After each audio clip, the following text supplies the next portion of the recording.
कोई भगवान, कोई अल्लाह, कोई गॉड एग्जिस्ट नहीं करता। कहना है कि यूनिवर्स बना है बिग बैंग से। अब आप खुद सोचो कि बिग बैंग के अंदर जो मटेरियल है, अगर आप समझते हो कि सिर्फ यूनिवर्स ये बिग बैंग से बना है और ये यूनिवर्स जो बिग बैंग से बना है, तो आप देखो मटेरियल से कुछ प्रोसेस और बैंग वगैरह के बाद में आपको हो सकता है कॉम्प्लेक्स मटेरियल मिल जाएगा, लेकिन आपको कॉन्शियसनेस नहीं मिल सकती है।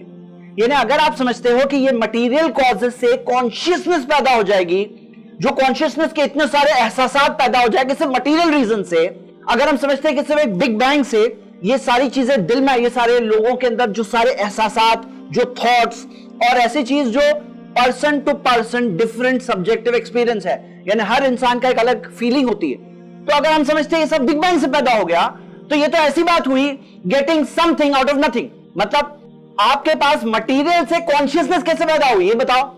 इस सवाल का जवाब क्या है?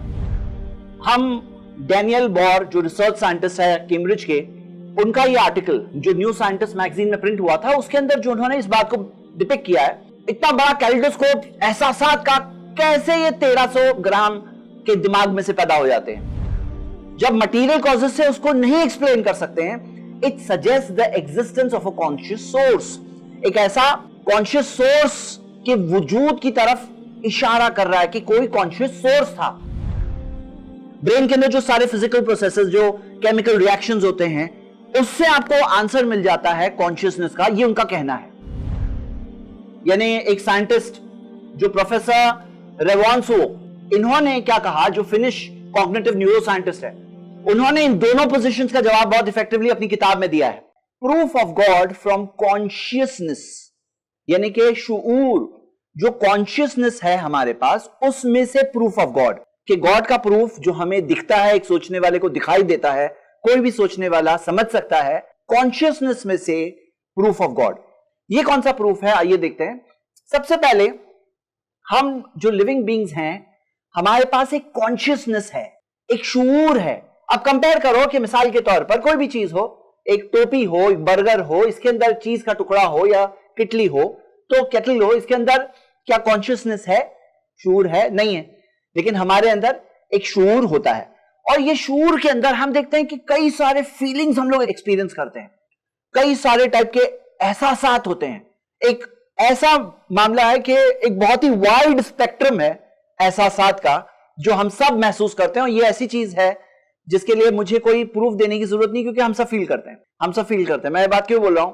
क्योंकि इस प्रूफ का जवाब देते वक्त कुछ लोग बोलते हैं इसका प्रूफ क्या है, इसका प्रूफ क्या है कि एहसासात है। तो मैं कह रहा हूं इसके प्रूफ के लिए हमें कोई, जैसे कहते हैं कि एम्पिरिकल एविडेंस, जिससे कोई देख करके, कोई ऑब्जर्व्ड, अरे भाई ये ऐसी चीज है हम सब फर्स्ट हैंड एक्सपीरियंस करते हैं। हाँ, फर्स्ट हैंड एक्सपीरियंस करते हैं कि कई सारे डिफरेंट मूड्स और फीलिंग्स हम सब फील करते हैं। एक बहुत ही वाइड स्पेक्ट्रम है इस तरह के एहसासात का। और एक चीज हम ये देखते हैं कि ये जो एहसासात है, ये सब्जेक्टिव होते हैं। सब्जेक्टिव यानी कि पर्सन टू पर्सन अलग होते हैं।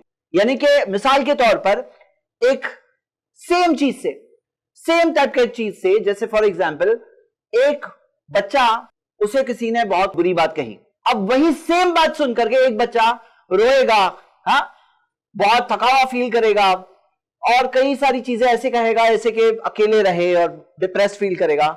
लेकिन वही सेम चीज सुनकर के एक दूसरा बच्चे को गुस्सा आएगा, वो अपने, हो सकता है कि हथेली को टाइट करे, उसकी हार्ट बीट थोड़ी फास्ट हो जाए, और हो सकता है कि उसके दिल में आ रहा है कि अभी मैं बताता हूं। मतलब एक ही चीज हुई, उसके अंदर अलग अलग एहसासात होते हैं, और ये चीज हम सब जानते हैं कि सब्जेक्टिव है, यानी कि पर्सन टू पर्सन ये चीज डिफर होती है। एक और चीज है कि हम सब के जहनों में ख्यालात आते हैं, डायरेक्टेड थॉट्स, यानी आपके दिमाग में आइडियाज आते हैं, आपके जहन के अंदर अलग अलग ख्यालात आते हैं, डायरेक्शंस, यानी कि अलग अलग चीज इंसान सोचता है, अच्छा या बुरा, लेकिन थॉट्स अलग अलग आते हैं। ये मैं बात क्यों मेंशन कर रहा हूं, इससे पॉइंट क्या है? देखिए पॉइंट क्या है ना, कि जो सारे मटेरियल कॉजेस होते हैं, जो कहते हैं कि भाई यूनिवर्स कहां से बना, वो लोगों का क्या कहना है? कहना है कि यूनिवर्स बना है बिग बैंग से। बिग बैंग से कुछ मटेरियल का जिक्र आ रहा है कि इस तरह से बिग बैंग हुआ, और उसके बाद में यूनिवर्स एग्जिस्टेंस में आया।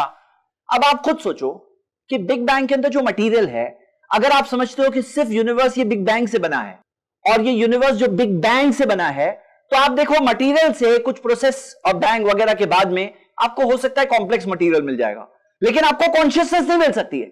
यानी अगर आप समझते हो कि ये मटेरियल कॉजेस से कॉन्शियसनेस पैदा हो जाएगी, जो कॉन्शियसनेस के इतने सारे एहसासात पैदा हो जाएंगे सिर्फ मटेरियल रीजन से, अगर हम समझते हैं कि सिर्फ एक बिग बैंग से, हाँ सिर्फ एक बिग बैंग से ये सारी चीजें दिल में, ये सारे लोगों के अंदर जो सारे एहसासात, जो थॉट्स और ऐसी चीज जो person to person different subjective experience है, यानी हर इंसान का एक अलग फीलिंग होती है। तो अगर हम समझते हैं ये सब बिग बैंग से पैदा हो गया, तो ये तो ऐसी बात हुई getting something out of nothing. मतलब आपके पास मटेरियल से कॉन्शियसनेस कैसे पैदा हुई, ये बताओ।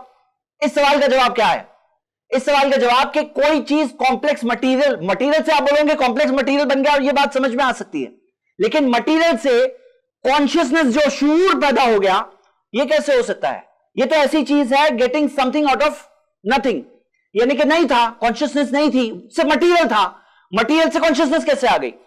अरे भाई कॉन्शियसनेस है, मतलब कि ऐसे आप बात समझे, इस बात को हम इस बात को समझते हैं कि अगर आप कहो कि एक बीइंग है जो हर चीज को जानता समझता है और उसने हमारे शूर को वजूद दिया, ये बात समझ में आती है, समथिंग फ्रॉम समथिंग, कि कोई था जिसने हमारे शूर को वजूद दिया। लेकिन अगर कहें कि मटेरियल से, बिग बैंग के बाद में वो सारे मटेरियल से कॉन्शियसनेस निकल के आ गई, तो ये क्या बात है? ये एक ऐसी चीज है कि कोई चीज इंसान अपनी इमेजिनेशन को बहुत ज्यादा एक्सटेंड कर रहा है। क्या आप मान रहे हो ये सारे मटेरियल से शूर पैदा हो गया? ये क्या बात है? यानी ये समझ, ये कोई चीज ऐसी है, शूर ऐसे नहीं पैदा हो सकता था। तो यहां पर एक बहुत बड़ा प्रूफ है समझने वालों के लिए। हम डैनियल बॉर जो रिसर्च साइंटिस्ट है कैम्ब्रिज के, उनका ये आर्टिकल जो न्यू साइंटिस्ट मैगजीन में प्रिंट हुआ था, उसके अंदर जो उन्होंने इस बात को डिपिक्ट किया है, वो कहते हैं there are lot of hard problems in the world but one gets to call itself the hard problem, यानी कि इसे the hard problem of consciousness कहा जाता है। This is the problem of consciousness, how 1300 grams और so of nerve cells, यानी कि जो 1300 ग्राम के करीब जो नर्व सेल्स जो ब्रेन में होते हैं, how do they Kanjar up the seamless kaleidoscope of sensations, इतना बड़ा कैलिडोस्कोप एहसासात का कैसे ये 1300 ग्राम के दिमाग में से पैदा हो जाते हैं? थॉट्स यानी ख्यालात, मेमोरीज जो याददाशें हैं, इमोशंस, हाँ जो इमोशंस होते हैं, जज्बात होते हैं, that occupy every waking moment. The heart problem remains unresolved. ये जो हार्ट प्रॉब्लम है इसका कोई सोल्यूशन समझ में नहीं आता, ये अनरिजॉल्व्ड है। कहां से, कैसे कैसे हो सकता है? ये कैसे हुआ? ये चीज समझ में नहीं आ रही है। अब ये बात समझिए कि ब्रेन जो है ना, जैसे कि कार है, और कॉन्शियसनेस जो शूर है ना, वो है उसका ड्राइवर। वो कार और ड्राइवर का रिलेशन को बोलते हैं ब्रेन है, ब्रेन की वजह से ये चीज आंसर नहीं है। हम देखेंगे क्या आर्ग्यूमेंट है हमारा, इसको हम प्रेमिसेस के साथ में देखते हैं। फर्स्ट प्रेमिस ये है कि शूर का वजूद है, यानी कॉन्शियसनेस एग्जिस्ट होती है, और ये इंसान के ह्यूमन फंडामेंटल एक्सपीरियंस, जो ह्यूमन एक्सपीरियंस है, उसका हिस्सा है। मतलब शूर का कोई इनकार नहीं कर सकता, कॉन्शियसनेस का कोई इनकार नहीं कर सकता। कॉन्शियसनेस दुनिया में है और यह हमारे शूर का एक बेसिक हिस्सा है। दूसरी चीज कि कॉन्शियसनेस को पूरी तरह से ये फिजिकल प्रोसेसेस से, मतलब जो फिजिकल प्रोसेस हो रहे दुनिया में, और जो मटेरियल कॉजेस है, यानी कि जो दुनिया बिग बैंग से बनी, जो मटेरियल कॉजेस है, उससे आप कॉन्शियसनेस को नहीं एक्सप्लेन कर सकते हो। ये दूसरा प्रेमिस है।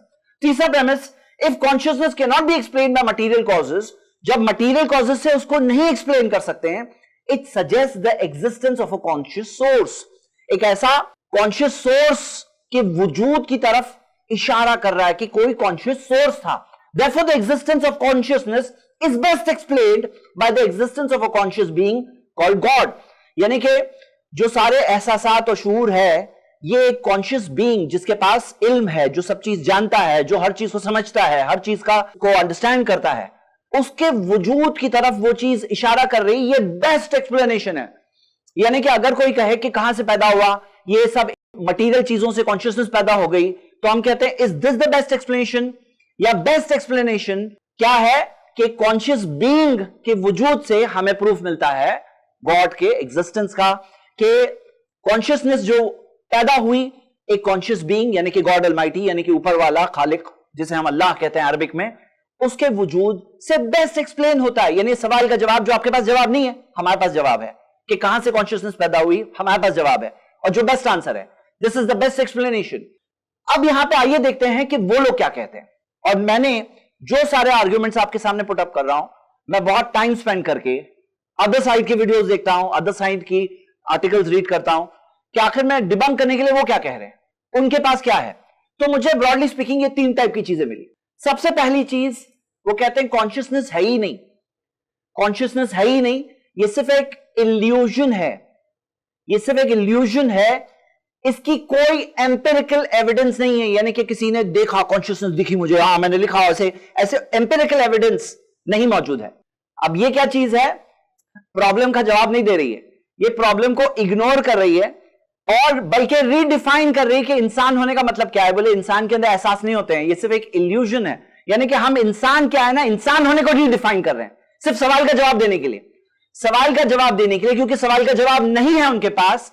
और ये एलिमिनेटिव मटीरियलिस्ट का ये उनकी ये पोजीशन होती है, जो एलिमिनेटिव मटीरियलिस्ट है उनका ये पोजीशन होती है, वो इस तरह से जवाब देने की कोशिश करते हैं। क्या जवाब देने की कोशिश करते हैं, कहते हैं कि प्रॉब्लम है ही नहीं। हालांकि ये बात बिल्कुल रॉन्ग है, ये इस प्रॉब्लम को इग्नोर करके हमारे ह्यूमन एहसासात को डिनाई कर रहे हैं। और ये एक ऐसी चीज है कि जो सब्जेक्टिव एक्सपीरियंस है, जैसे मैंने कहा, फर्स्ट हैंड एक इंसान एक्सपीरियंस कर सकता है। ये कोई धोखा नहीं है कि हमारे अंदर शूर है, ये कोई धोखा नहीं है कि हमारे अंदर एहसासात है, ये कोई धोखा नहीं है कि हमारे अंदर सोच है, समझ है, अंडरस्टैंडिंग है। ये आपके पास जवाब नहीं है तो आप इसको ये जवाब दोगे कि है ही नहीं, ये तो बिल्कुल बेवकूफ बनाना हुआ जस्ट जवाब देने के लिए। एटलीस्ट ऑनेस्ट रहना बहुत जरूरी है।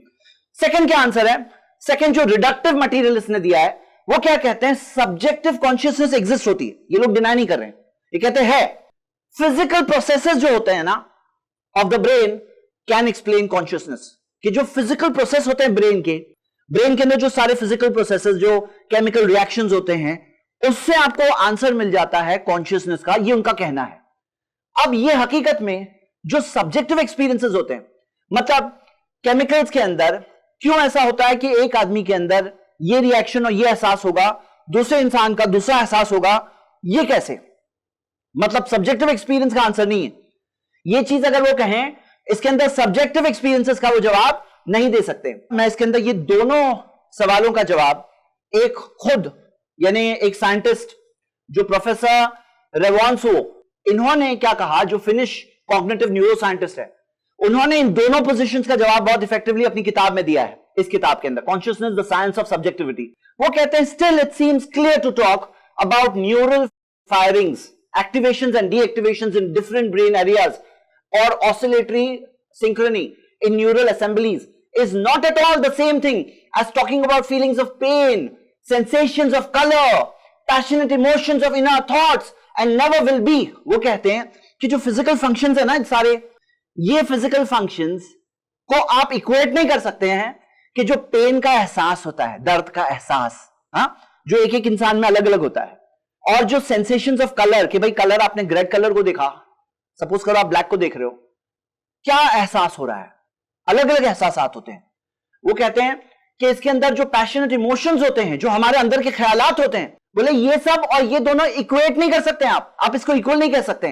What is being left out, जो चीज छोड़ी जा रही है, first and foremost the subjective aspect of the conscious mental events, जो हमारे जहन के सारे जो इवेंट्स है उसका जो एक कॉन्शियस एस्पेक्ट है, उसको छोड़ के आप जवाब दे रहे हो।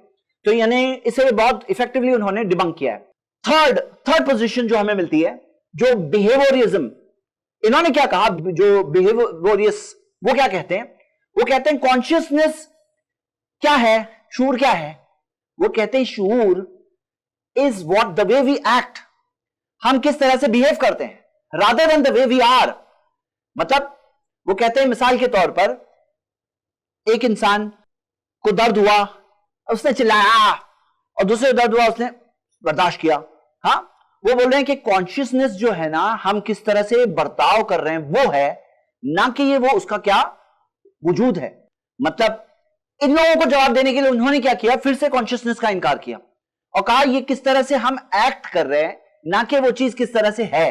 हाँ, किस तरह से है ये वो नहीं। अब समझना यहां क्या है, समझना क्या है कि भाई कई बार एक्टिंग के बगैर भी, मतलब कई बार ऐसा होता है कोई एहसास जाहिर नहीं किया जा रहा है, कई बार ऐसा होता है कि कोई एहसास ऐसा होता है जो जाहिर नहीं किया जा रहा है लेकिन होता है। मतलब ये कहना कि एहसासात नहीं है, बस ये बाहर की एक्टिंग है, ये बाहर की एक्टिंग है, इन्होंने ऐसे एक्टिंग किया, इन्होंने ऐसे एक्टिंग किया, एहसास नाम की चीज नहीं है, तो कई बार तो एक्टिंग के बगैर भी तो एहसास होता है, मतलब कई बार आदमी खामोश है, कुछ रिएक्शन नहीं दे रहा है, लेकिन अंदर अंदर महसूस कर रहा है, तो ये भी तो एहसास हुआ कि नहीं हुआ? मतलब क्या? मतलब क्या? रियल प्रॉब्लम को फिर से इग्नोर किया जा रहा है। तो ये सारे हमने उनके आंसर देने के तरीके, इसको भी हमने डिबंक किया। फाइनल क्या चीज रह जाती है? फाइनल ये चीज रह जाती है कि ये सारे एहसास जो हर इंसान में है, कोई इंसान चाहे गॉड में मानता है या नहीं मानता है, उसके अंदर एहसास है, उसके अंदर फीलिंग्स हैं, और वो खुद समझता है ये feelings person to person differ करते हैं। और सिर्फ फीलिंग्स नहीं, उसके अंदर थॉट्स है, उसके अंदर आइडियाज है, जहन के अंदर बातें हैं, और ये कॉन्शियसनेस का कोई जवाब आपके पास नहीं है अगर आप सिर्फ मटीरियल एग्जिस्टेंस को मानते हैं, यानी कि सिर्फ बिग बैंग और सारी मटीरियल चीजों से दुनिया बनी है, तो आपके पास कोई आंसर नहीं है कॉन्शियसनेस का। तो ये हो गया हमारा आज का फर्स्ट आर्ग्यूमेंट और हमारे इस पूरी सीरीज का 9वां आर्ग्यूमेंट। अब आते हैं हम 10वें आर्ग्यूमेंट पे। यहां पर हम अभी गॉड के एग्जिस्टेंस का प्रूफ देंगे एक अलग तरीके से।